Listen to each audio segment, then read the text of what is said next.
Então, hoje nós vamos lidar com qual situação?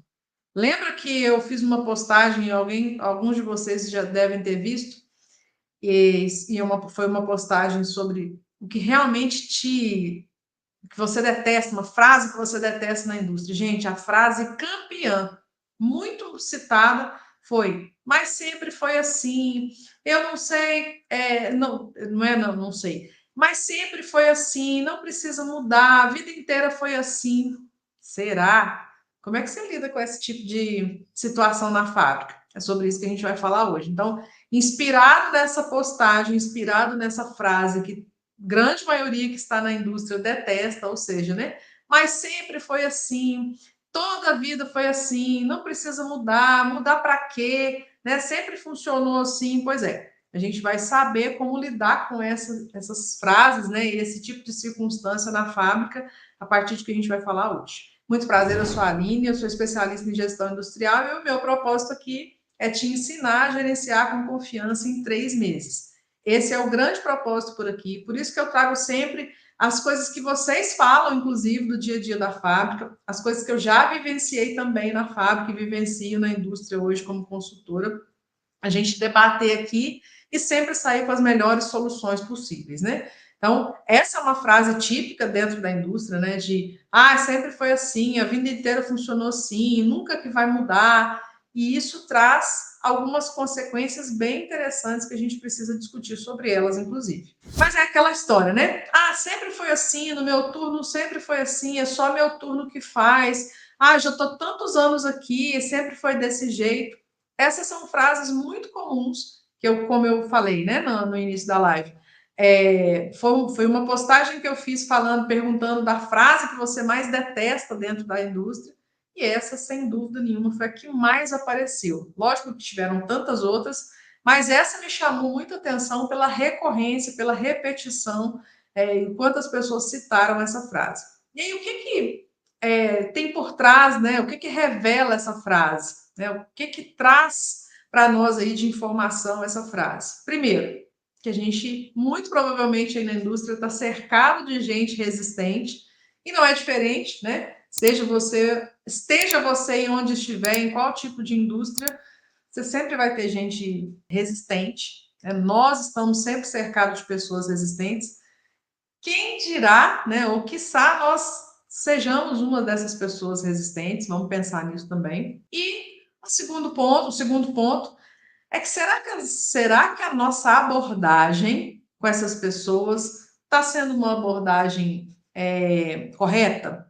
Ou será que não precisa mudar essa abordagem para que a gente possa realmente ouvir menos essa frase ou ter menos chances de levar essa frase para as nossas realidades aí da fábrica? Pois é. E aí, o que acontece ou como você reage quando você escuta uma dessas? Fulano, eu sou sempre assim. Guilherme, é sempre assim, não precisa mudar. Fabrício, é sempre assim, não precisa mudar. Aqui sempre funcionou assim, desde muito tempo que eu estou aqui, as coisas funcionam assim.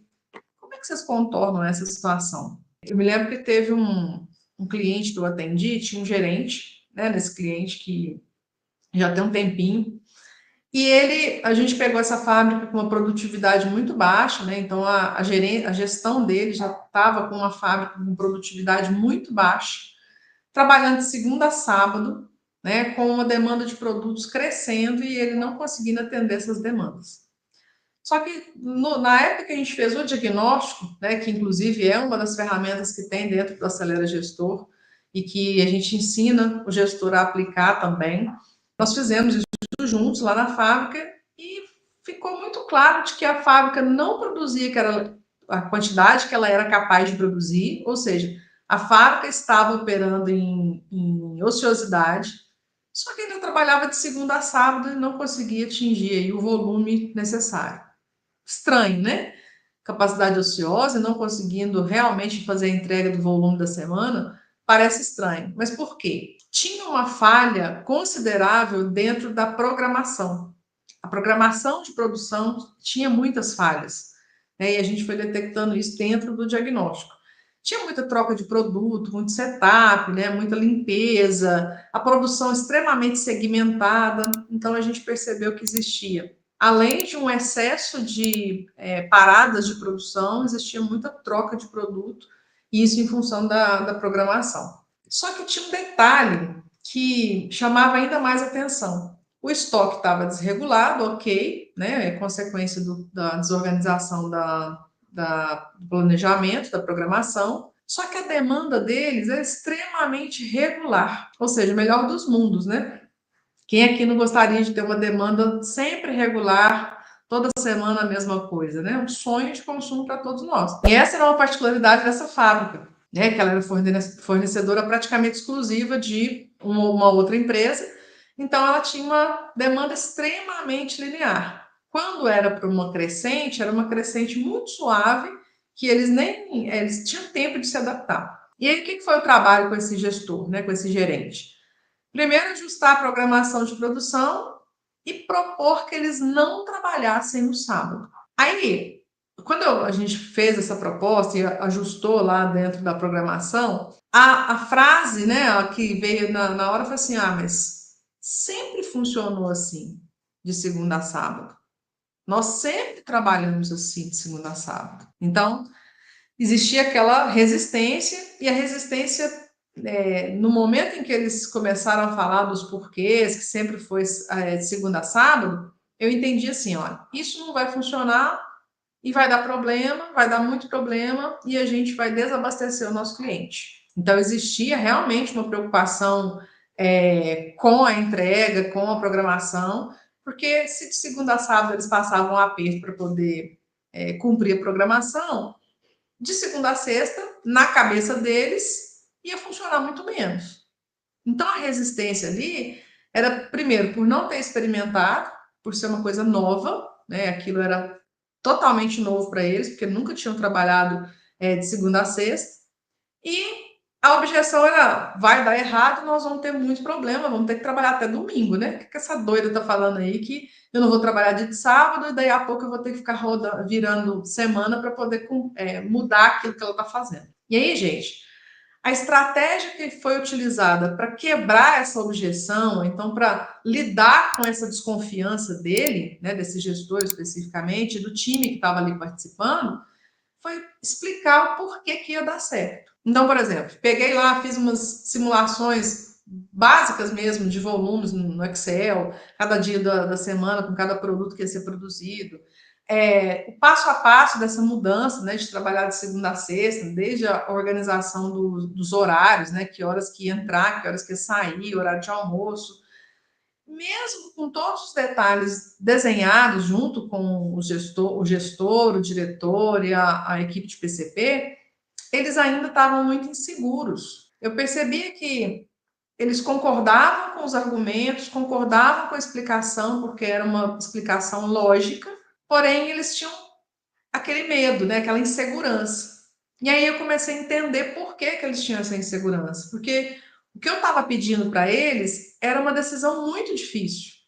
Ou seja, eu estava pedindo para eles que não trabalhassem mais em sábado nenhum, em hipótese nenhuma, na vida inteira. Então, na cabeça deles, o que eu estava pedindo era que nunca mais a empresa trabalhasse de segunda a sábado. Então, aquilo parecia grande demais. Eu percebi que eles estavam com esse medo de: poxa, eu vou fazer isso que ela está recomendando, parece óbvio, parece lógico, mas e se não der certo? Como é que eu vou fazer que eu não tenho mais o sábado? E aí as pessoas vão ficar resistentes. Então, vinham alguns questionamentos importantes mesmo. E aí, gente, como que a gente facilita para o outro o entendimento dessa mudança, né? E é exatamente isso que eu quero que vocês percebam. Quando a gente precisa fazer uma mudança, a gente precisa entender quais são as dificuldades que o outro tem de compreender aquela mudança. Primeiro ponto. Nesse caso, eu entendi que para eles era algo muito grande falar que nunca mais ia produzir no sábado. O que a gente fez? A gente facilitou essa decisão. Como? Fulano, olha, vamos fazer um teste na próxima semana com essa programação de produção que está sendo desenhada aqui?